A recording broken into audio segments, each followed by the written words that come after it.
مقدر بدلنے کا وظیفہ۔ اگر آپ چاہتے ہیں کہ آپ کے رزق میں بے پناہ اضافہ ہو جائے، آپ کا مقدر جو ہے آپ کو کامیابیاں ملے، آپ کو بے تحاشا کامیابیاں ملے، آپ کی زندگی کے ہر میدان میں جائز مقاصد میں کامیاب ہوں آپ، اور آپ کو بے تحاشا رزق کی بارش آپ پر کر دی جائے، تو بس آپ نے یہ عمل کرنا ہے اور پورے یقین کے ساتھ کرنا ہے۔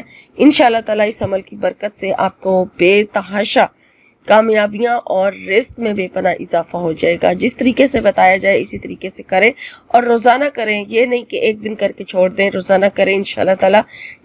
آپ کو خود آپ چند دنوں میں اس کا رزلٹ دیکھ لیں گے۔ سب سے پہلے آپ نے نبی پاک صلی اللہ علیہ وآلہ وسلم پر درود و سلام بھیجنا ہے۔ نبی جو نماز والا درود شریف ہے وہ پڑھ لیا جائے، زیادہ بہتر ہے، اور وہ آپ نے طاق تعداد میں پڑھنا ہے۔ اب آپ چاہے تو 11 بار پڑھ لیں، چاہے تو 5 بار پڑھ لیں، 7 بار پڑھ لیں، 3 بار پڑھ لیں، آپ کی مرضی ہے۔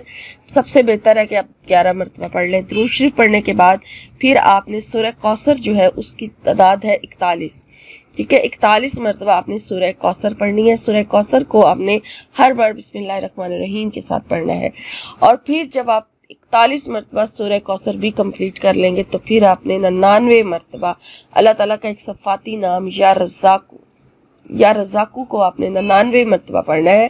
اور پھر اس کے بعد آپ اگر دعا مانگنا چاہتے ہیں، کوئی حاجت ہے آپ کی، تو اس کے لیے آپ دعا مانگ لیں، اور دعا مانگنے کے بعد پھر آپ درود شریف پڑھ لیں۔ اور درود شریف آپ نے پڑھنے کے بعد پھر آپ نے چینی جو ہے رزق میں برکت کے لیے آپ نے رزق چینی کے اوپر دب کر کے آپ نے وہ چینی محفوظ کر لینی ہے، اور پھر آپ اس کو چینی میں شامل کر لیں، اور اس چینی کو پھر آپ نے ختم نہیں ہونے دینا۔ اس طرح سے آپ کے رزق میں اضافہ ہوتا چلا جائے گا، اور اگر کوئی حاجت ہے تو وہ بھی انشاءاللہ تعالیٰ اس عمل کی برکت سے ضرور پوری ہو جائے گی۔